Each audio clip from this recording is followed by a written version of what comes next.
Hindi ko alam kung nang-aasar ba yung seller nito. So, paano ko ito ilalagay, seller? Sige nga. Malamang, doorknob.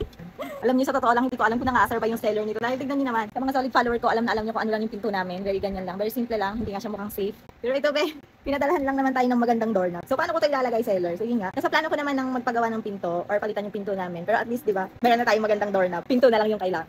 Bali, ito siya. Ganito yung itsura niya. Black siya. Alam ko pa ganyan siya. Patagilid. And nandito yung pinakakanyang susian, sa pintuan, magaganyan sila. Pero dahil wala nga akong matinong pinto, hindi ko mapakita sa inyo. Pero magpa-flash ako ng picture ko ano itsura niya kapag nakalagay sa pinto. Ayan, ganyan siya, be.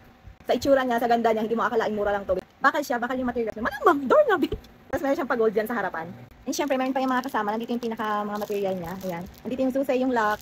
Ayan, ang dami pa niyang kasama. Ito yung nilalagay sa pinakadulo ng pinto para mag-lock. Ayan, may kasama pa siya mga tornilyo, yung ganyan kineme.